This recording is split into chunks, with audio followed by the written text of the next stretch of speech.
Welcome to Who Knew. We are fans of the current series of Doctor Who, and here we discuss our likes, dislikes, and insights into this classic episode of the show.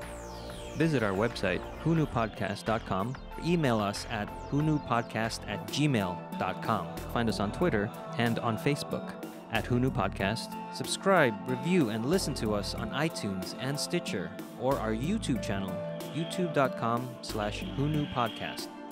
Today we're taking a quick trip in the Tardis with Who Classic. Today's episode is Terror of the Autons. It is the first serial of the 8th season. It's written by Robert Holmes, directed by Barry Letts. It originally aired on the 2nd of January to the 23rd of January in 1971. Episode 4 got the highest views, 8.4 million viewers. The third Doctor is played by John Pertwee. Joe Grant is played by Katie Manning. The Brigadier is played by Nicholas Courtney, and we have the Master being played by Roger Delgado. Hi, this is Eugene. Let's introduce ourselves. Hi, this is Frank. This is Kelsey. Hello, this is Auburn. This is Josh. This is Brian. We hear a familiar whooshing sound as a blue horse trailer materializes on the fairgrounds of the Traveling International Circus. Luigi Rossini, Lou to his friends. the circus owner, goes over to confront the man who steps out of the trailer. It is the Master, another Time Lord who hypnotizes Rossini. They go to the nearby National Space Museum and steal something. I love how they opened up on these lions in the cage, and they're all just sitting there bored, and you hear the lion roar. Where did that come from? It's from the one off camera.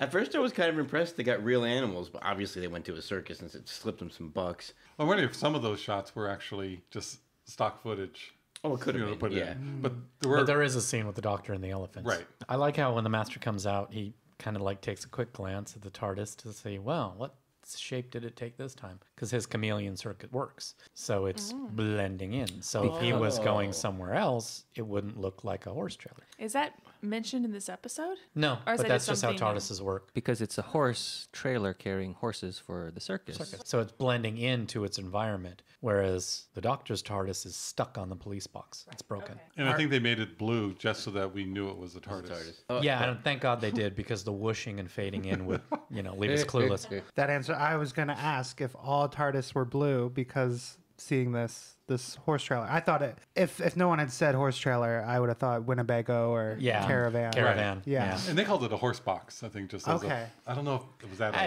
It's just... Colloquialism? I don't know. Yeah. And maybe they are all blue, but I don't think so. Oh, and by the way, when I made the joke about Luigi and Lou, did you notice his accent changed? Yeah. When he got called out? I did, but I wasn't sure he's about got it. this stereotypical Italian accent. Your name is Lou. What you doing? Right, okay. I wasn't sure that actually happened, but... Yeah, he did. He just called him on it. The Doctor is working on an experiment in his office at UNIT when he is interrupted by his new assistant, Joe Grant. She shows him a report from the Brigadier about the theft at the museum. The object that was stolen was on loan from UNIT. It was an energy unit from the Nestene, an aggressive alien race who can control and transfer their consciousness into plastics. Do we all remember the Nestene? Yes. Yes? Cool. Yes. Thank you for remembering. I don't remember. Oh, hey, Arlene. They were the first aliens that we met in Rose, the first episode with Christopher Eccleston. The shop Oh, yeah. mannequins. there was some and the mannequins were and the moving. living plastic. So it's the big slug CGI thing that's in the lava. Yeah, that's why I didn't remember. Oh, yes. We're back to that, Arlene.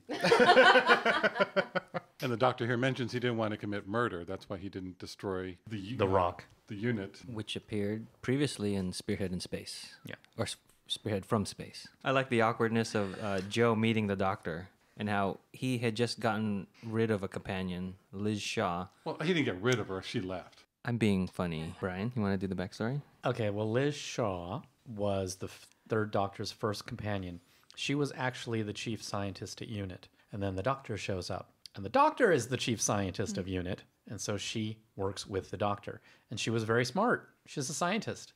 And this episode makes it seem like Liz got a little tired of working with the Doctor and so went back to Cambridge. When he's meeting Joe, and I want your opinion on this, is the Doctor sexist or is he just an arrogant ass?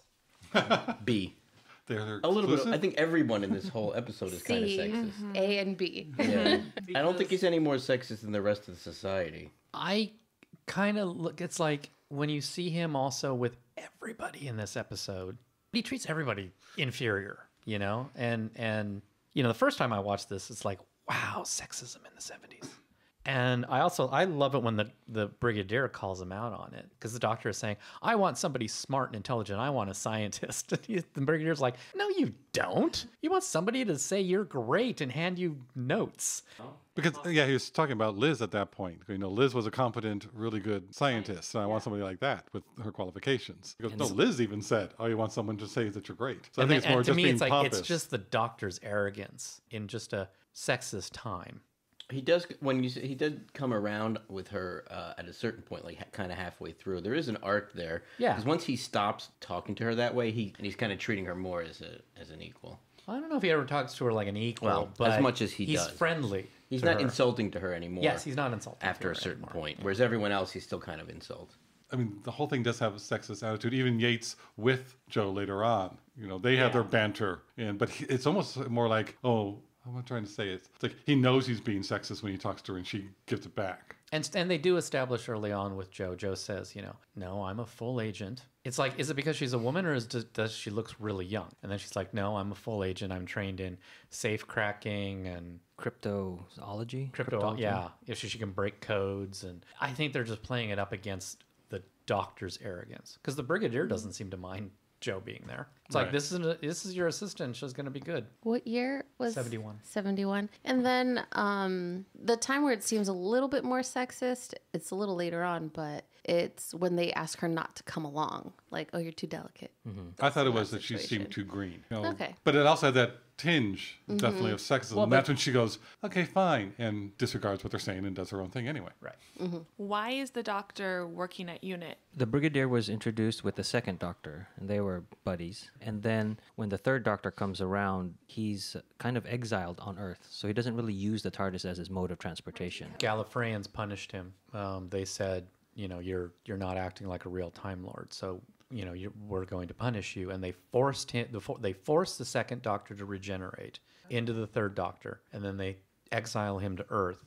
And he still has his TARDIS, but it can't travel. Right, because of that broken. The dematerialization circuit. Yeah. In his first adventure, he hooks back up with the Brigadier, convinces the Brigadier that he's the Doctor. And then, since he has nowhere to go, the Brigadier's like, well, work for UNIT. This is what we do. And he does. So the third Doctor's tenure is, for the most part, working with UNIT.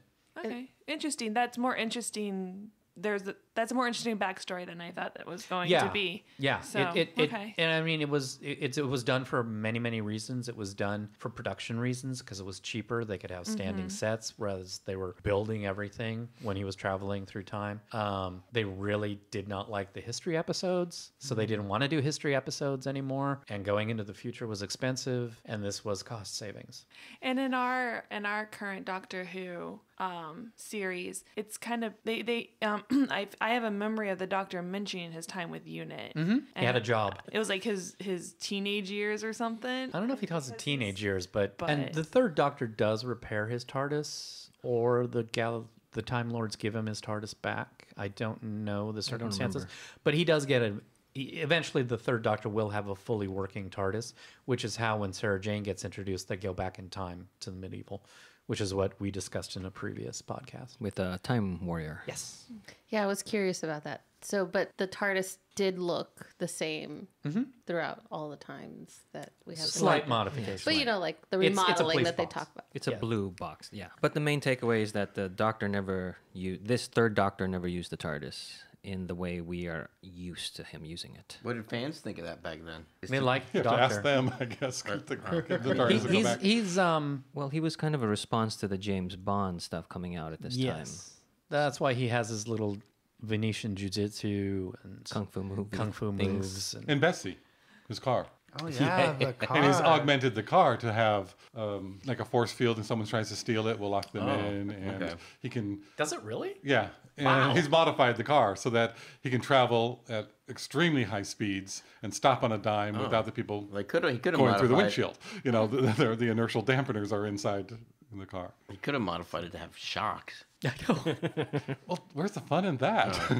That's what he loved about the car. Did you see the license plate on it? Yes. Who won? Does it have a roof that comes eventually? I or- don't think it ever had a 'cause room. in Britain, wouldn't there? Most days are rainy. Yeah, They're used to it. He has a used to it. cloak. that's true. The master goes to a radio telescope and kills Googe, an assistant scientist, by shrinking him and locking him in Googe's lunchbox. As you do. He attaches the Nestene unit to the console to charge it. Another scientist, Professor Phillips, goes to the control cabin to investigate, and the master hypnotizes him as well. He sends Phillips to the circus grounds with the box in his car. He is to leave the car there and drive the horse trailer when the circus moves on. So that happened. That lunchbox effect was impressive for the time. I mean, I'm glad, like we've mentioned before, it's not a doll. Yeah, I'm very happy it's not a doll. And I think it works because it's a quick shot. You don't focus on it. Now, I like to have the brigadier made the doctor fire Joe Grant. It's like, you don't want her? Fine, you fire her. And the doctor couldn't do it. It's like, okay, it seemed more like he was like, yeah, I'm being an idiot, rather than her competence. And that because of the relationship he has with the brigadier can say these things to him and he'll listen. I do like the relationship of the doctor and the brigadier. I think because there's implied history there, so it feels more like a doctor companion relationship that I'm used to. Mm-hmm. Oh yeah, absolutely. Because you said this is the second season with this third Doctor.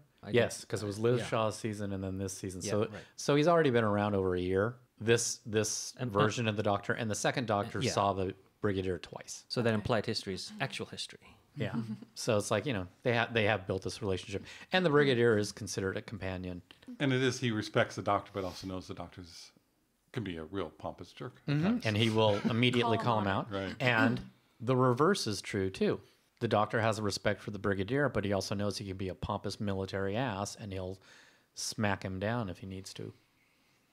The brigadier and Captain Yates arrive at unit and tell the doctor about the missing scientists from the radio telescope. They go to the telescope to investigate, and the doctor leaves the group to climb up to the control cabin. There he meets another Time Lord who warns the doctor that the master is on Earth. He also warns the doctor about a bomb the master placed in the control room and then disappears. The doctor stops the bomb from exploding and finds Googe's shrunken body. Hooray. So tell us about the Time Lords. I just want to say at first, I love this scene. That's just me. That is just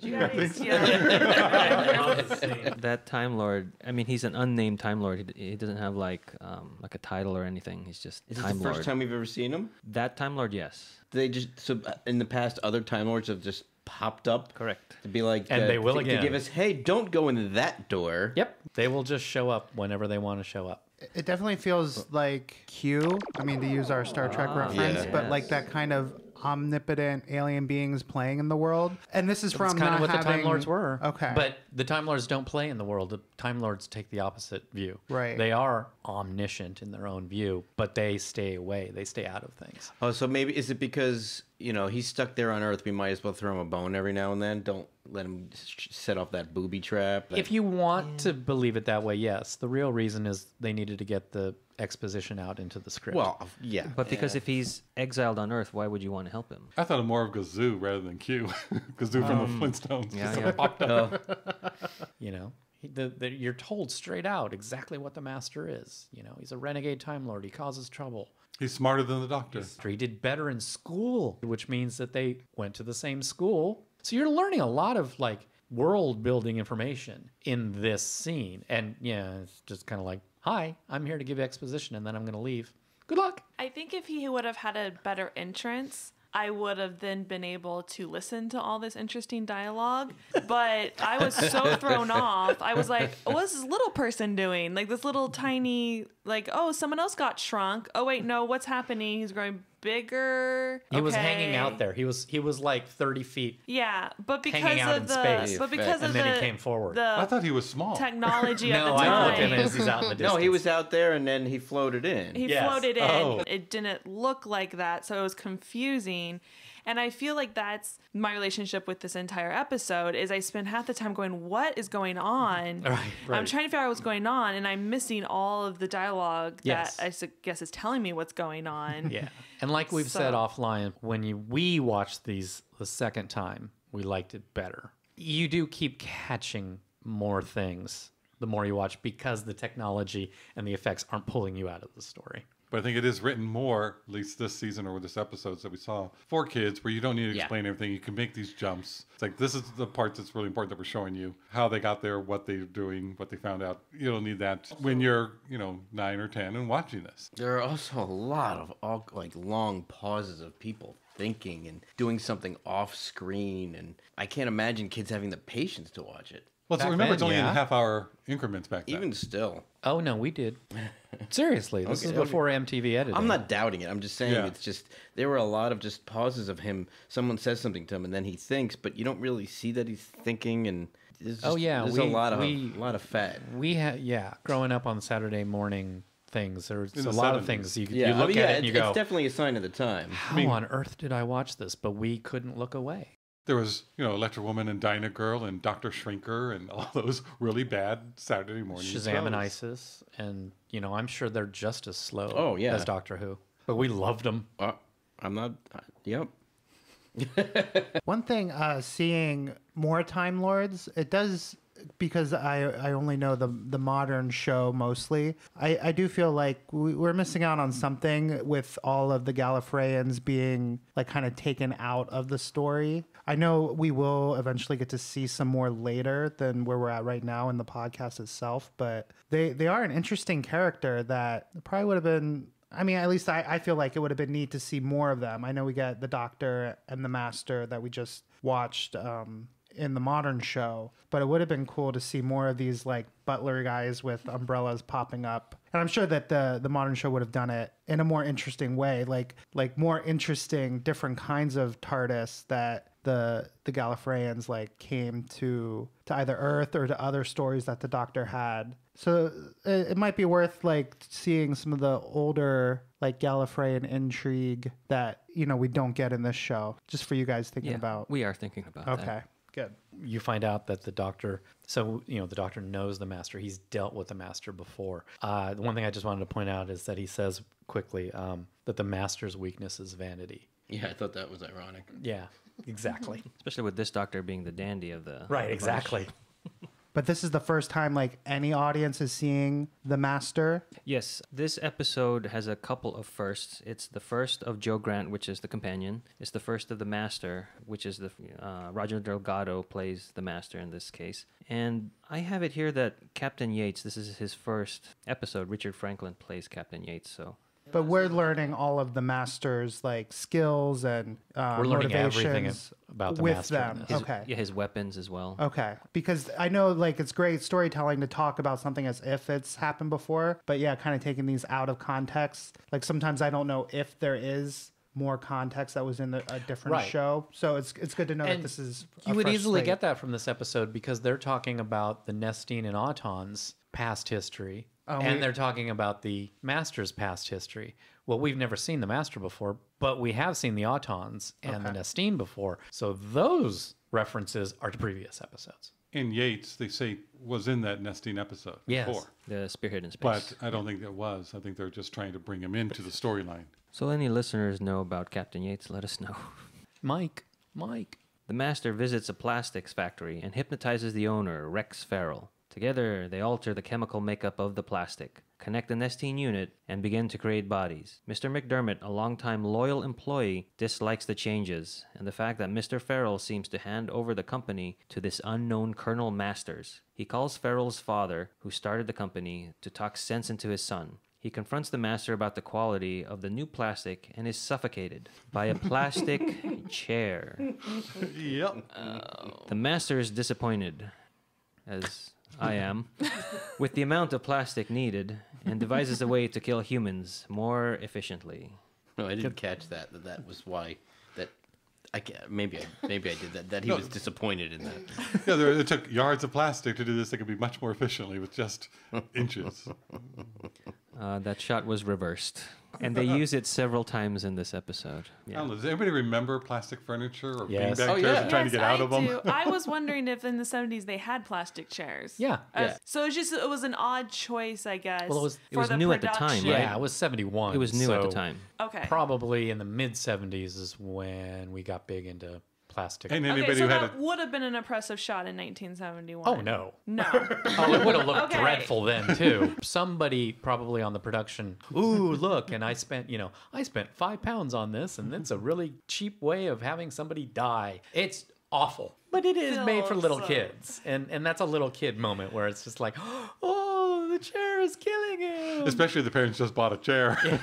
And it's like, it's in our house. But what I think this episode is doing, back to what you're saying about the chair, is that it's taking things that are current in that time period and making them scary. Like plastic chairs are new, and I'll bring up the other ones that are coming up soon. Yeah. I feel like one of the writers in the writer's room was really old because of the fact that this is when plastic is starting to take over everything in the household. Yes. So there's plastic plates and there's plastic bowls and now there's plastic furniture and people were much there were plastic. some much people plastic. who were really afraid of that happening and then there's other It's people chemicals. oh cool it's new.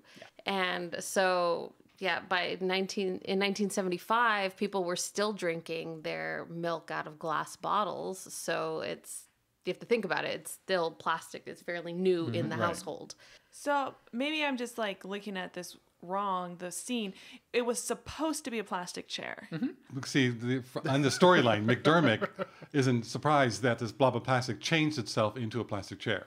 No, it was a self-inflating plastic chair. Okay. So it was supposed to be a plastic Okay. chair See, I because thought it was McDermott supposed is to be this magical moment that no one had ever seen before. Right. no. Like it could have inflated. It could have started to inflate. They could have cut to the other people, cut back, and it's inflated. But we watched the whole thing. Or the master could have just been like, take for instance this plastic inflatable chair. Watch how I'm going to cause the plastic to kill this person. Right. Well, I do think Brian's right. Like, it still was relatively new technology for people on TV to see it actually inflate. But they didn't have to watch the whole thing. Right. That's why I thought it was the joke of it was, the gag of it is that it was a solid piece of plastic that became a chair out of Yes. sci-fi magic. I'm with you, Josh. That's what I thought. And that's why I thought it was ridiculous that they were using... That's An why you thought it was inflatable- ridiculous? Yes, because I was like, who's going to buy this Right. scene? But now that we Because everyone knows, oh, that's an inflatable plastic chair. Right. Like I have one Right. in my den. Yeah, but now that we know what the plot of the whole show was, I see what you're saying Yes. now. That he was like, "This is a waste of materials. We're Yes. going to put this in everyone's home." Yeah, you kind of get it on the Yeah. second viewing. Yeah, I get it now. Yeah. Yeah, but McDermott didn't seem phased by a solid plastic thing turning into a chair. No. That's not who was upset about. Well- It was upset because plastic is supposed to be nice and warm and cozy. And this is black and And this ugly is and cold. stupid. Clammy? It's like When it's he the says wrong texture of clammy, why plastic. was it So that's what he was going I thought for. he was saying that because it was an alien being. No. I didn't think Yes, it was. I- I No, don't he think, just thought I it was didn't ugly think- plastic. He Because was they a changed, plastics he guy. changed their plastic. It's like, now we lost everything for the today because I now didn't you've get changed that. the I thought he thing. was- It's supposed to be a different feel. I It's thought it supposed to was have so different weird consistency. feeling because it was an alien. He's the plastics guy. This Right, is, you know, right. his plastics, he's... I get it. No, I bet you I will like this more second viewing. But he's also not the really, really brightest person either because, when it's starting to move and grab him, stand up. Well, he's being hypnotized to sit down. Oh, is The that what it doctor is? forces Is him. that what it is? Yeah, because what he's I like, thought. I don't want to deal with this. It's cold. It's not the texture. And the Oh, doctor's okay. doing that, and he's then rubbing his head Right, because he's yeah. like being That's right, he hypnotized does to do sit that. down. So he sits down, and then So really, the It's master's sticky. plan is really bad all around. and the master realizes that, moves Well, on to come something on. else. Or it could be the fumes from the plastic keeping him sedated. But that's what I'm saying. Did you ever try and get out of one of those that's not fully inflated? It's tough. Yes, but still, it There's wouldn't- nothing to really push against. Although, you know what? I have almost died trying to get out of those chairs. Were you in a plastics factory? No, I was in the 70s. This takes I place in the had, 70s. I had a pink one. Yeah, we didn't have black. And you could Uh-oh. see through it.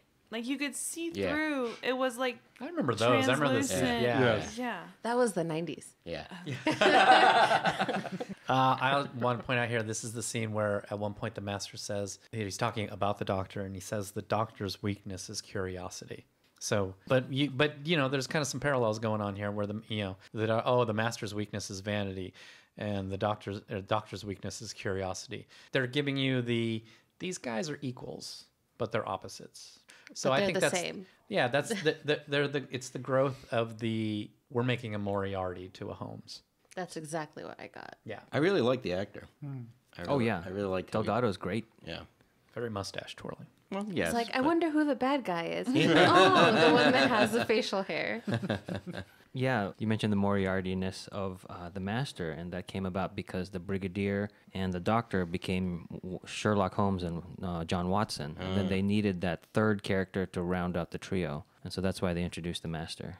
I also like how the doctor says to them, "Oh, you think you can't hypnotize somebody to kill themselves?" Which is directly years later what the 10th Doctor says in his first episode. He's like, with the blood control, he's like, "Oh, you can hypnotize someone, but you can't hypnotize them to death." Third Doctor is saying, "So you think you can't hypnotize somebody to death? Well, that's wrong. You can." So I just thought that was a fun little parallel. One little scene that was in part of this is the Doctor and the Brigadier, and the Doctor had defused that bomb that the Master left for him. And the Brigadier's like, "Oh, great, we can use it. It's that can be that powerful." And the Doctor says, "No, I've already destroyed it. I'm not giving this to UNIT. You have no right And to that's this the weapon." Doctor. It was just one little scene, just a few lines that I thought did really well. Also between the relationship of the Brigadier, we can use this alien technology. When the Doctor's saying, "No, you can't. I don't trust you guys with this. I don't trust anybody with this." Yeah. I also liked it earlier when he's taking it apart and Yates is like, "Is it diffused?" Pause, pause, pause. Now it is. I just like the fact that the curiosity aspect of the Doctor continues on throughout his several regenerations or incarnations, and like I guess this one is most realized with the 10th Doctor in the Satan Pit and the Impossible Planet, where Right. his curiosity is what drives him to explore what's down in the pit. Yep. Oh, yeah. Professor Phillips' car is found abandoned after the circus moves on. In it was the crate, which is brought back to UNIT. Jo goes on her own to investigate, finds the factory, and is discovered by the Master who, you guessed it, hypnotizes her. She is sent back to UNIT with instructions to open the crate, which will explode when opened. The Doctor stops her and throws the bomb out the window to the painting of the sea in the backdrop. I love it. And is it the sergeant or is it Yates who's like, "Oh, you just threw a bomb into the harbor. We're going to get complaints about that." And the Doctor's like, "You're not dead." But they don't really play up the fact that Jo goes out on her own and finds the right factory. Yeah, she makes that the last time you see They her. don't She's really like, talk about that at "Oh." all. Well, she has that last line when everybody's like getting their jobs to do, and she's like, "Oh, okay, I'm gonna go off and make lists like a good little secretary." And she doesn't. She goes off investigating and finds a plastics factory. The first person to go, "Well, we're dealing with plastics. Let's go to a plastics factory." But then the silly girl has to knock over the things making the crate. noise. Love the way she punched the guy. Oh yeah. With all her weight. Yeah. She gave it all she could Like on an that action one. doll. I was gonna say, Where you have to the wind kung up. fu action punch. A lot of slaps and punches seem to knock people out on the ground in this. The 70s were Episode. a And weaker when people time. get shot, they fall forward. Well, well, half of acting is reacting. Yeah, that's true. Rex's father arrives at the factory, unhappy about the Master's influence over his son and the factory. The Master tries to hypnotize him, but he resists. He orders his son to get rid of Colonel Masters and return the factory to normal, or he will come out of retirement and take control himself. The Master gives Mr. Farrell an ugly doll as a sample of the plastic. The doll begins to move in the back seat of the car until he turns on the air to cool down the car, making the doll dormant once again. Phew. He takes the doll into his home to show his wife. As you do. They worry about their son's ability to run the company. As she leaves the room, the doll wakes and kills Mr. Farrell. This doll is ridiculous. Ugly. I thought that backseat shot, though, was impressive for the technology they had again at the time. For the it was time. not. No. For the time. The only thing I would have liked were to have shadows on it, but other than that, I mean, if it wasn't moving, it looked like it was a doll in the backseat. It realized all my childhood fears that my dolls were going to come to life and murder me. See? So it was effective. Effective. This was creepy looking, Yeah. especially when it moved. It The was, little person that they put yeah. in there. Who couldn't get up? because of the plastic It was, oh, or the rubber. Creepy. I don't know what they used. Oh, that wasn't how they looked. They didn't just get a guy look like that, and they made a Well, he's naked doll though. of him. I don't want to. that's really gross. Yeah. Thanks for that image, Josh. When were the troll dolls made? No. Was it 60s. the 80s? 60s? I think it was the 60s, yeah. The first 50s, ones. 60s? But this is not a troll doll. I mean, it's a troll of a doll. It's a troll doll. But the idea of the supposed ugly cute doll. You look at it, it's It not the was greatest, but cute, everybody Well, falls you in know- love with it. There would be some kids who would want a doll like that because they like ugly looking things. Like- But still, it's like, To scare their siblings. no. This I mean, is ugly doll is a thing just, now, ugh. so it's a trendsetter. Doctor Who was forward thinking. Yeah. I do like the fact that the father throws off the hypnotism. Do you think it's because he's older? No. No, I just think 'cause he's a got a strong-willed- strong-willed. Okay. He's a strong-willed personality. Just wondering if like his You know. cataracts were going or something. He was always worried about everything. At that point, that was your life. You put your whole life Oh, into yeah. it. You built that business. There was everything. And it's like you just gave it over to your son. It seemed like that was a recent transition. Transition? Transfer? Transition. Because of what McDermott was saying. I'll call your father. The doctor locates the circus and Joe sneaks a ride in his back seat. He finds the master's TARDIS but is captured by Rossini and the strongman Tony. Joe sees this and calls the brigadier for backup and then sees Professor Phillips enter the horse trailer. Rossini interrogates the doctor and then decides to call the master for instructions. Tony is left to guard the doctor, but Joe sneaks up on him and knocks him out. Philip arrives with orders to kill the doctor but fights the command, killing himself instead. This scene, I don't care what you guys say, this made me laugh and makes the whole story for me. Because, okay, they have the doctor, they have him tied up. He goes, right, my dear chap, there's no need to do that. I'm perfectly prepared to answer all your questions. And then they start torturing him. Yeah. What was the question? And then he goes on further to go, you've got no right to keep me here, you know. I've got a good mind to call for help. Help! Help! Help! Just the way he does it is so stupid, but it made me laugh. And then the strongman. Do you guys remember the strongman? Yeah, it's from Roy that- Stewart it's is from that other episode, Yeah, right? good job. The first Cybermen episode. Second Cyberman. episode. Second Cyber. This first one that we talked about. Yes, the Tomb of the Cybermen. It's This the is same the actor or Cybermen. the same character? same actor, Same actor. that played Tolberman in Tomb of the Cybermen. And again, unfortunately, they have a black actor who Yeah. apparently The only tall Can't black talk. actor in Britain. In all of Britain. That's what he does. So sexist and racist. There you go. Okay. Hey, he got paid. It's a product of the time. And right before this, they were talking to Joe, trying to get her to remember what was going on and where the factory is, because she came out of the hypnosis. Her reaction of, I just can't remember, holding her head, was a little bit over the top, I think. But then they're going, okay, you've been through a lot. Stay here. We're going to go investigate. And she has that side-eye look of, okay, I'll do what you men tell me to. And then she sneaks into the car and goes and saves the day. Then again, that's where Brian and I were saying that it's more sexist Yeah. in this situation than it was. this situation is. I thought you were referring to earlier on when they get to the radio telescope and he says, "No, I'll go up alone." I don't think that moment he's saying you're just a woman and you can't handle the altitude. I just think it's the doctor being like, I don't want to be bothered with anybody else right now. Yeah. But this case, you're just kind of like, oh, all right, yeah, leave the girl. Yeah. Oh, you're too delicate. You just been through something really traumatic. And if a guy was through that same trauma, it'd be, shake it off, man. Pull up the bootstraps and let's go. Especially the brigadier. Yeah, if it had been Yates, it'd be, man, step up. Walk it off. Yeah. But then needs to that be was done. so normal then. Actually, Right. kind of is kind Well, of that's why she did now, the side too. eye. It's like, yeah, there's no arguing with you. You're just going to say that and you're wrong. But why waste the breath in arguing? But it is interesting that this was written by male writers who then wrote a woman going, like, yes, I am going along with you. Okay. And I laughed at that going, oh, yeah. Oh, I'm going to smile. I'm just cute. To like distract the guy. And then she goes off and does whatever she wants and saves the day. She still contributes to the action. The writers wrote her to go, they want me to stay behind because I'm just a girl. And she doesn't. So it's like, it's kind of like for the product of its time, it's a little bit of the writers going, yeah, women don't buy this crap. Yeah, I think it's definitely calling out sexism. It's in the script. In its time. Yeah. It's calling out sexism in a sexist way because it's 1971. It just wouldn't be. It's just to point out now that it wouldn't be written that way now Right. at At all. all. The whole, yeah, I'll do it, and then do whatever you So want. going along with it. Yeah, wouldn't going on. ever No, it would happen. be It'd the be called out. defiance from the beginning. Right. Like, why are you treating me like this? Well, plus, I mean, the whole social revolution button was pushed just like 3 years before this episode aired. Yeah. So this is actually their way of showing. The woman who plays Uhura, Nichelle Nichols, she will say to her dying day, the mini skirts on the Enterprise that everybody laughs at now and says how sexist. She says, absolutely not. It was the opposite. Mini skirts in the 60s were a sign of women's freedom and liberation and a sign of the revolution. We will wear what we want when we want to wear it. And she says that. She's like, nope, the miniskirts, that was progress. Whereas people nowadays look at that and go, that is the most ridiculous, stupid thing we've ever seen in our lives.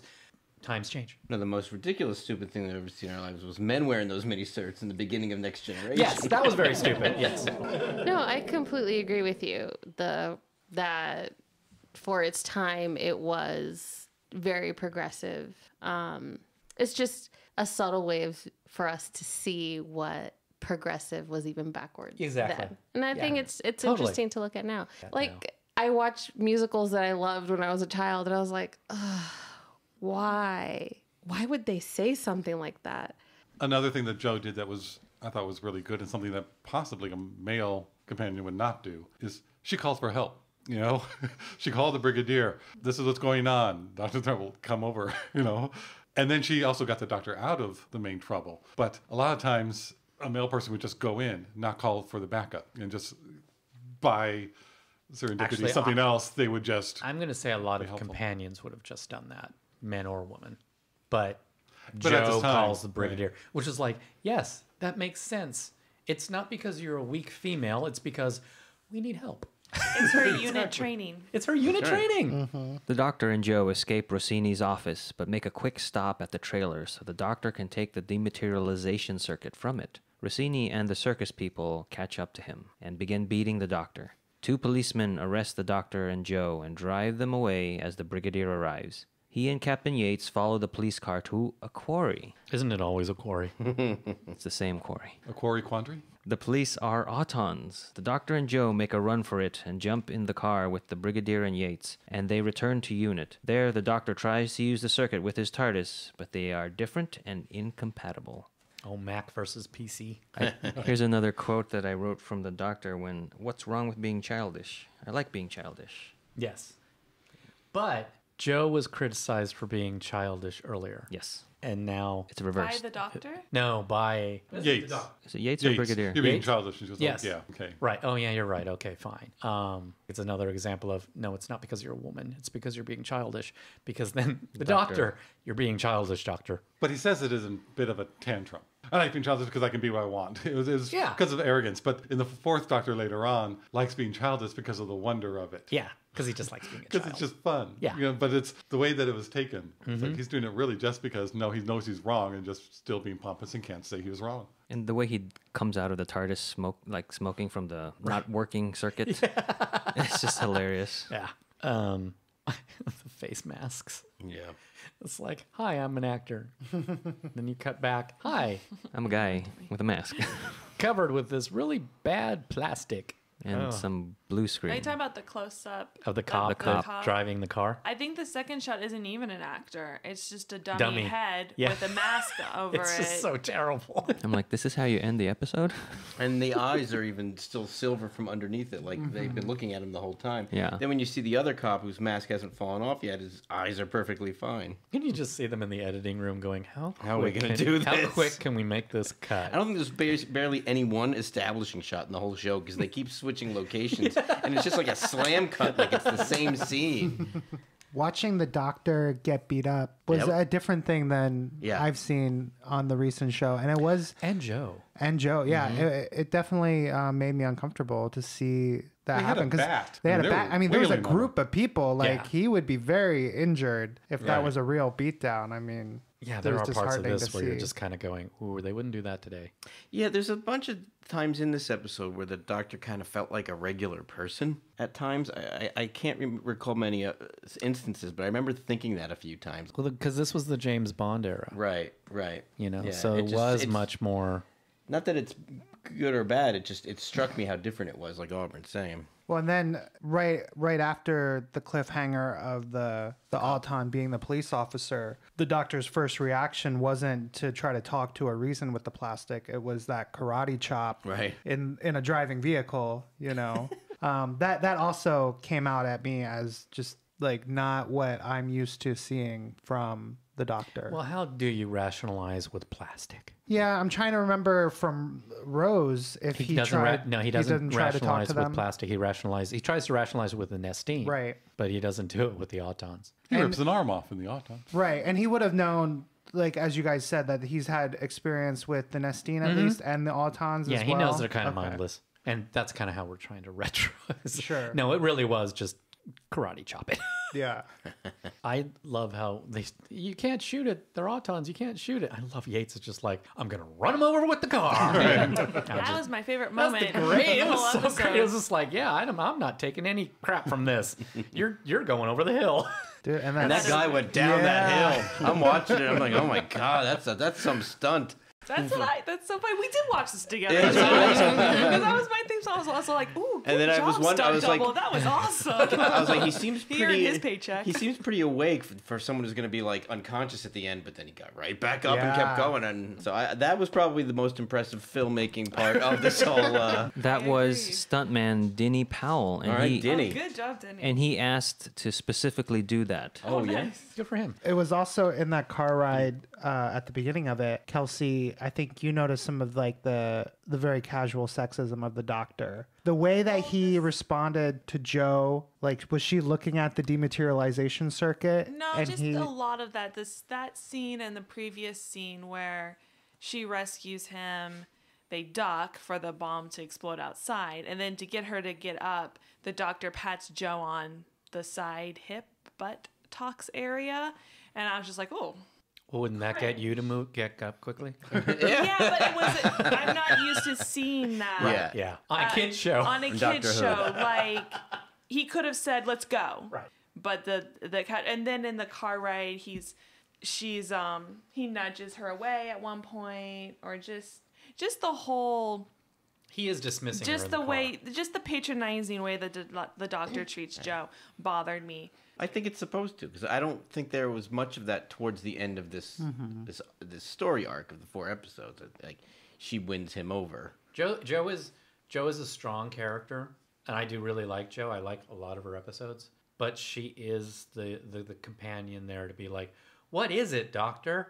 But what you're saying about her, you need to explain this to Joe. The commentary says that was the purpose of that character, regardless of who it would have been. Because the previous companion, Liz Shaw, was smart with the doctor. So they were like, okay, do this. Okay, let's go. As opposed to, why do we need to do this? Why do Yeah. we need to do that? They needed the stupid character. So Not that stupid, the young. they needed the character experienced. to ask. Explain they to needed the audience. Yes, they needed the character to be the audience. It has been days with no word of the master's location. He has been creating plastic flowers and distributing them around the city using the Autons in big, fat, really ugly carnival masks. A man from the ministry, Brown Rose, that's Brown Rose, Gotcha. not Brown Nose, Right. arrives at unit and tells them about a group of recent deaths by asphyxiation. There is no connection among the victims except for the first 2 who worked at the same plastics factory, McDermott and Mr. Farrell Sr. The doctor and Joe visit Widow Farrell, who tells them about how they worried about their son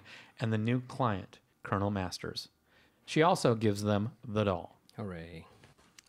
Those ugly carnival masks, those were real life things in Britain at the time. I'm They so were- sorry.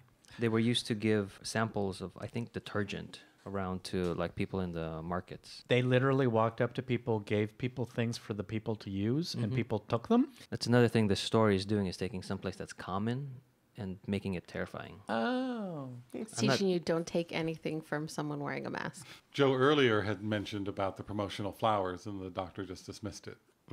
But then it was brought up by Yates. It's like, oh, really? Joe did it again. She knew. I was just this might be a dumb epiphany, but I just had an epiphany. So so at the beginning, Colors. it's a This is plastic a- chair that kills people, and then it's a doll that kills people, and then finally it's the flower. So the master was refining this Yeah, whole that's- time. He was like he was experimenting, and yeah, I just realized that just now. He is refining his plan. Yes. Yeah, I do remember you saying that, but Of now I just plastics. realized that, oh no, that was in the episode. I think also too they talk so fast in these earlier episodes. If you do watch it a second time, Yeah. put the captions on. Oh, really? Yeah, Yeah. you really do catch a little bit more when the captions are on, because that's Oh, what sure. we do. I was half paying attention to it, and I still got it. Well, Oh, okay. Like, oh, I think it's more the writing period. yeah. The writing time. Yeah. Oh, I thought you were making a statement. by the time I saw the flower, I'm like, huh, that's pretty clever. To like, that's how they show that they've progressed and made things better. And then they also have like the phone cord by this time too. Well, we're getting there. We're but gonna yeah. get there, yeah. I was like, oh, that's clever. And that's all I thought. I'm like, good way of not telling us that we're dumb and can't figure it out on our own. But had no one seen Star Trek 4 years earlier and know that big plasticky looking flowers like that will shoot things at you and make you do things you don't want to do? Maybe that's where they got the inspiration from. Maybe. No, I have never seen Star Trek. Sorry. We're just going to let that go. Set phasers to angry. Eugene, in all your work and research for this episode, did they write the Master? Did they know they were going to bring the Master back? Yes, that is correct. So a lot of this Master stuff is set up. The impetus of this is that they needed a villain to carry through the whole season. So this whole season has the Master coming back. Like the Sea Devils and these other episodes are all the Master. Are they really? Oh, I did not know that. And there wasn't a better one? No. We tried. We tried. We really did. Because, I mean, even though the Master and the Doctor don't have any scenes together, they're always talking about each other. Yeah, they do. You know, and not yet. Well, not yet from where we are in the story, but Right, and we're like 3 episodes in. It's They true. haven't met yet. Haven't met yet. Like Khan and Kirk. Exactly. While you were sleeping. Set phasers to Because, at one slumber. point around this time period, the Master's describing the Doctor, and the Doctor is an interesting adversary. So it's like they're really setting it up. Yeah, like building up to this Building up thing. like this guy's more than just a one-off. And then there isn't later on after Joe says the Doctor acts childish. The Doctor says, "Well, the Master won't give up because he's too conceited." I love Joe gives him that. Well, you would know. Look. Yeah, she does that. Frank mentioned earlier the music. I hate the music in this. It's horrible. It's awful. I felt as if the production team had a bunch of new tools and toys that they were given, like the blue screen, what we talked about earlier, the reverse shots. They used a sports camera when it wasn't being used for sports, so that they could rewind the footage. So they had that new toy, and then they had electronic music or early electronic music. And I feel the music really takes me more out of it than like the old style of TV making. There were moments in this story when they would layer music and like rushing like sound effects and dialogue that is a lot of those scenes are what really put me to sleep, because it was like they would start with a drone or like something that was electronic and droney, and then add another layer and then another layer, and trying to listen to dialogue. It was just like hypnotizing me and just putting me like out. And maybe for kids in the 70s, it amped up the tension for them as maybe they were it made watching. it made them sedate so Yeah. they'd sit down. Yeah. And then the parents were like, maybe this TV thing's not a bad idea. But I agree, Eugene. The audio work, along with some of the visuals, Yeah. really mean, yeah. fought the story. They should have had some more like experimentation before they put it into production or something. They didn't have time. I know. I'm sorry for all those people that worked on it. They're probably dead. But I'm sorry. It took us out of it. That was good enough. Despite all of the shortcomings of the production value, I did think that this Doctor has a big enough personality and look to him that like he definitely carried the show well. A disguised master installs a plastic phone cord inside unit. The Doctor and Joe return and cut open the doll, only to find that it is solid plastic. The Doctor orders some supplies, which will take a while to arrive. He leaves Joe and Captain Yates behind to wait, and goes with the Brigadier to investigate the Feral factory. Yates turns on the Bunsen burner to make some cocoa. Oh, good. The heat activates the doll and it attacks Joe until Yates shoots it to pieces. Thank goodness. The Doctor and the Brigadier return with the plastic flower they found at the factory. The Doctor dismisses everyone when the phone rings. It's the Master calling, who sends sound waves through the phone to activate the cord, which attacks the Doctor in reverse. The Brigadier hears cries for help and saves the Doctor. Yates tells the Doctor that similar flowers were handed out all over the place as part of a promotion by masked men. They locate the truck carrying the carnival masked Autons, and the Brigadier orders an airstrike and leaves with Captain Yates. My favorite part was the use of the word "blimey" by the telephone technician. Who's only installing a phone cord? Well, they told him to get out of here. Where's your paperwork? He's like, blimey, you asking me? You know, I've been showing it. And Yates didn't even. He's like, oh, okay, you're good. Yeah. I know. I was wondering if it was going to be psychic paper, but I know that didn't. Yeah, we did watch the same show. Albert, are you okay with this? I was asleep a lot. I was surprised that ended up being the master in disguise. I fell for it. Well, because it was a different actor. Yeah. Well, still. Yeah, but the production for this it was in America. The production for Saturday morning, not for primetime shows. So just the budgets were so different between the two countries. You know, it's like okay, they have to get this really bad mask when he pulls it off. But it's like It did look like him though. Like they painted it nice, really well. They get the doll, and why did the doll need heat to work when all the others don't? It's not explained, but that's just how the logic of the story works. I think I have a theory, but we'll talk about it when we get to the flowers bit.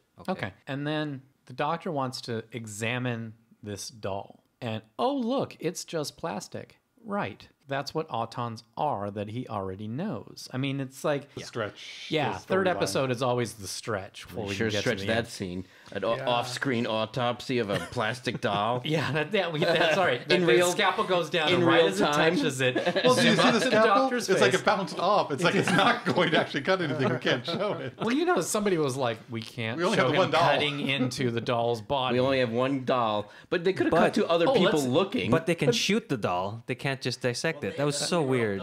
But still, it was so funny. Yeah, the Like, whole then I chunks also are like coming that- out it of was it just rather like- than bullets Yeah. going into it. It just explodes. From When internal. he does the autopsy, he's like, let's try the head. You know, but it's like, doctor, you already know this sucker's plastic. You know, But then he orders no, the other. this sucker's electrical.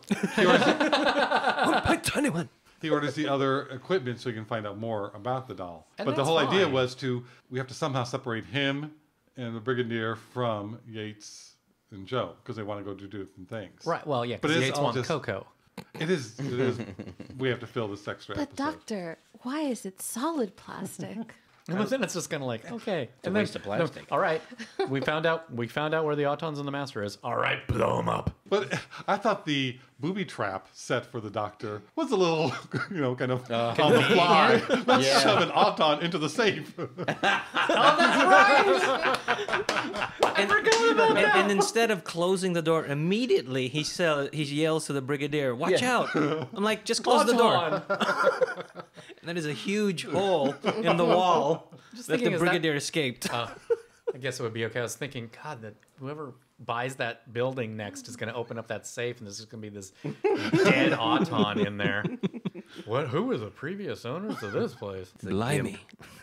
Joe and the doctor work to discover how the flowers are activated and find a code inside them. Joe tries to reach the Brigadier by walkie-talkie, which activates the flower. It sprays her face with clear plastic, covering her nose and mouth. She is suffocating until the doctor is able to remove the plastic. The plastic then dissolves, leaving no trace. The Master arrives with plans to kill the doctor and begins to monologue. They have distributed nearly 500,000 flowers and will activate them by radio. When 500,000 people die at once, it will cause enough chaos to allow the Nestene to land their invasion force. The Master is going to kill the Doctor and Joe, but the Doctor grabs the Tardis circuit. If he shrinks the Doctor, he shrinks the circuit and can never travel in his Tardis again. At that moment, Joe accidentally reveals the plans for the airstrike, so the Master takes them to the quarry where the van and the Autons are parked. Oh no. I didn't realize he was going to shrink him. I thought it was just a gun. Did they say it's a shrink ray? He's got the shrink thing that he used on that he used in the beginning. Gooch. It's like his cigar. Because that adds an air of sophistication. So with And the cigar. alienness. And it also looks like the way that the Sontaran did in Time Warrior. So it shrinks and kills you at the same time. It kills you by shrinking you. So it's not like when you get shrunk, you can still be a little guy going, oh my goodness. but when it shrinks you, you're dead. It hurts. Yeah, that would be painful. I thought the airstrike was just a little bit overkill. Yeah. But the Lisa Brigadier said, no, if it gets out of the quarry, Yeah. it can go to a populous area and we can't destroy it then. I was actually disappointed that it wasn't all the explosion of the van wasn't part of Master's plan to begin with. That could have been like the Moriarty thing where he knew that's what was going to happen and that's why they're in the quarry and that's why the situation was what it was. But then I'm like, they just dropped the ball. So everybody's at the quarry while he's going to the radio station. Yes. Yeah. Like He's a step ahead, Yeah. and he's not. He's just Yes, which made me sad because he's supposed to be smart and supposed to know what's happening all along, and I was like, oh. now I'm sad. That would have been good. It would have been. It would have made the writing better. So I was like, oh. So it's just, and then when he went back there, I'm like, why? Like you're supposed to know that that was supposed to happen in the beginning. Because we've rented this quarry and we're going to use it. We got an extra day. Let's go back. We got one window and one quarry. I'm one sure a glass woman, bottle. said that back then, but no one would listen to her. After watching this episode, I watched Rose, the first episode with Eccleston again. And I liked it better having seen this because there's two parts that I think they did definitely on purpose to reference this episode. And that is when they had the arm and the doctor first met the Autons' arm in Rose's apartment. But they thought, oh, Mickey was supposed to throw that out. And it goes after his neck. And to me, that was just like Mr. Farrell Sr. And he has the doll on his neck and it's attacking him. And then he pulls it off. Eccleston pulls off the arm and it goes after Rose, which goes after the nose and mouth. It's grabbing her face and covering the nose and mouth and suffocating her. And so that reminded me of the daffodils. And it's just sort of seeing it one after the other. So I really like this. It's kind of a flashback to the Autons and what's going on. So those two just I thought were great. And done better. Now it makes more sense. Maybe I like that first episode more now. One thing that used to bother me about the Rose episode is that if they're just plastic, it can look like anything. Why are they taking this humanoid form or like with a face, well, a vague face or whatever? But now that I know it's in reference to this. To me, watching Rose, the Nestene consciousness is just taking over existing mannequins. And they were mannequins. Because when we were watching this episode, Frank actually had to point out to me that they're making these bodies. But you see, when I was watching it, I was so used to the Rose episode, Right. I'm like, okay, they got some mannequins, and they're animating the mannequins. But that isn't the case. Right. But the doctor says that the Nestene can manipulate plastics, but then they also create their bodies so they can put their consciousness into them. And the ones that are handing out the flowers are fighting with Rex Farrell and saying, no, the master's not here. We're taking our invasion forward. And so he's arguing with the actual Nestene, who are Right. the Autons. Right. But a lot of the other plastic is just what they're using. I wish And they I- had played that up more. It really would have helped the climax of this episode if they had done more with the Autons suddenly becoming autonomous. Because it seemed like the master was in control The whole the way time. that's written. And it's Yeah. like he wasn't. There was that Independence growing. university going, no, they're trying to use the master to take over the earth. And the They're master's trying to use them Right. as the same thing. But it's like, who's actually going to be ahead at the end of this? Well, it's funny because I always thought the Master was the silliest name for, the Doctor has a nice ring to it, but the Master just felt really geeky and silly. But now watching this episode, when that, what was his name? The Rex? Farrell? Yeah, was when he was, must obey the Master. Right. And then, that makes sense then. If he has this power to hypnotize people and he's calling himself the Master, then it fits, and now I like it. And I just wish he would have acted Stamp of better. approval. I didn't like the that acting. actor was- Sorry. yeah. Right, but as Well- it's like him trying to fight the master's influence, but it Yeah. didn't come off well. I don't know. There's a lot of caveats we got. Yeah. Also, that takes us back to when we reviewed the TV movie with Eric Roberts, because we had the discussion: did he take over Yi? And we weren't quite certain whether he did or not. Oh, he took And over it could be because some of us knew that the master hypnotizes people, and some of us didn't. Yeah. The Brigadier and Yates are at the quarry, awaiting the airstrike. They call it off once they see Joe and the doctor arrive with the master. Abort! Abort! Abort! We need more Bort license plates. They drive the van to the radio telescope where the doctor and Joe jump out to safety. The master goes to the control cabin to attach the Nestene energy unit. The doctor follows him and convinces the master that the Nestene will not see him as different. He will die along with all the humans. They will work together to reverse the radio's polarity, flinging the Nestene into space. The Autons are now brainless and fall to the ground. The master runs back to the van. When he comes out again, he has a gun and is shot dead by return fire from Yates. When they examine the body, they find it is Rex Farrell in a master mask. The van takes off and gets away. Back at unit, the doctor tells them that the master has the circuit for his Tardis, which won't work on the horse trailer. The master is stuck on Earth. We haven't seen the last of the master.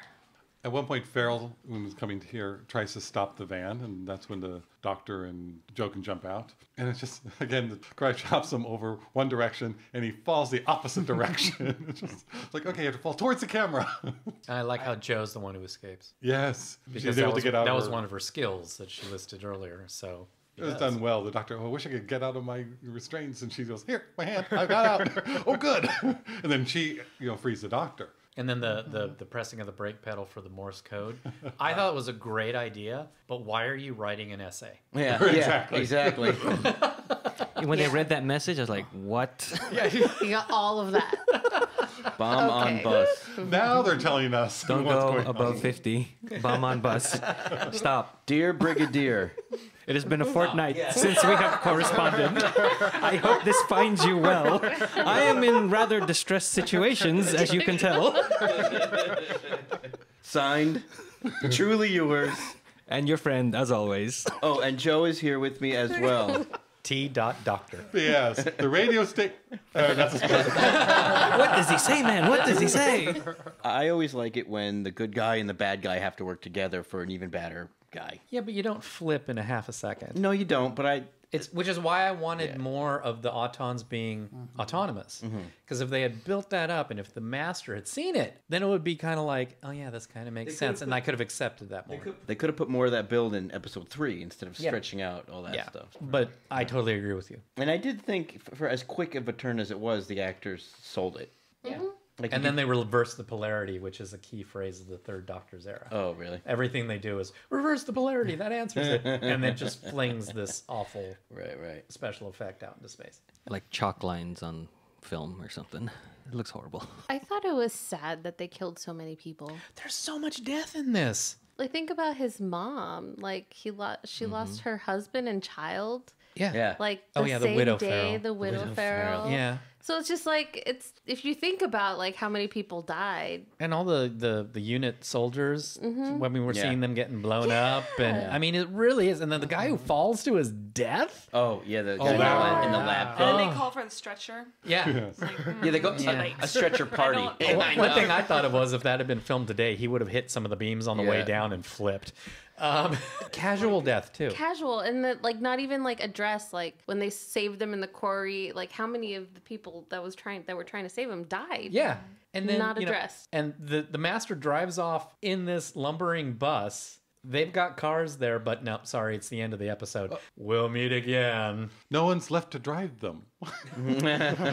Some of the explosions were good, but I thought some of the effects of the explosions were kind of funny because the people who were being blown up would kind of blow up with their arms up in the air and Yeah, fall back. It was like, it just sort of seemed big, grandiose explosions with their arms trying to fly or something. It And a just- number of the soldiers got shot in the gun. Yes. Yeah. Because that's where they could hide. That's where they the- could put yeah. the explosion. Yeah. Having seen Spearhead from space and Terror of the Autons, I like the continuity of the kind of yellow mustardy color explosion that they Oh, use really? on the.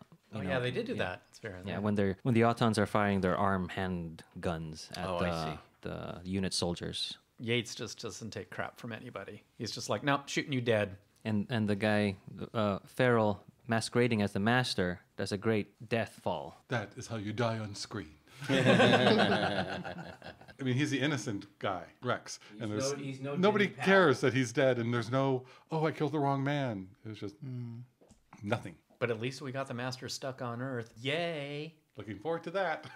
Comparing this to Tomb of the Cybermen, one of the things that I felt that Tomb of the Cybermen did much better was all the characters were human and they had motivation and they were deceitful. So you had to figure out like, well, why are they doing that? And what is, why are they sending those people off down there? And what it allowed you to kind of be more with them as characters, where this, I think part of the problem is that the master's power of hypnotism, like you end up with mindless zombies that you do try to care about, but you can't reason out like, well, why are they doing this? Because it's because they're under control. And so I think that was one of the reasons why like this whole arc kind of fell flatter compared to some older ones, which was really good. Like even though the effects were cheesy in Tomb of the Cybermen, you could actually follow the story and the characters. And that one, because it was a very interesting script to see where everyone has different motivations and who's gonna everyone's trying to convince the other person to side with them. So you really didn't know where this was gonna go. Where this was, we know what the Master's doing for the most part. We see that they don't know, and we just watch them try to figure out what we already know. Mm-hmm. So I agree. Yeah, and the Autons subplot probably would have been the key place to have that. Are they going to double cross? Mm-hmm. Yeah, because there's only one layer of story going on this whole 4 episodes. Whereas in Tomb of the Cybermen, you are trying to figure out what's going on and why is that character walking in the background. And everyone has their own motivations in it. The guy who thinks he's being siding with the woman scientist, for his own gain, and then she has his. Everyone has their own ulterior motive. Yeah. Hey, it almost would have been better if Rex had gone with the Master without being hypnotized. Right. And because I couldn't really invest in anybody, a lot of stuff just went over my head. Right. Because I wasn't closely following. Or even if Rex acted it better and they had more of what his struggle was, trying to come out of it to make it a little more interesting. But that's not what this was at the time. Right. They were doing, I think at this point, it was more for kids. Cartoon. This is just more simple, one-dimensional. And some of the other doctors in the past had a little bit more. That's how they wrote it. The whole season was, we have budget cuts. So I think part of that was also just make the stories a little more simplistic. And that translated to the writing and the character development. Is there any sort of morality tale that they're trying to tell in this story? There's Too not. much plastic. But but it could have been. It could have been the dangers of chemicals. Yeah, I It think could, that's- but there's no argument about it. It's Right. just mentioned and then moved on. So it is. But earlier Doctor Who's, there's deeper questions that are asked. I mean, I know there's one episode where they go back to the Aztecs, and one of the companions gets mistaken as a goddess of the Aztecs.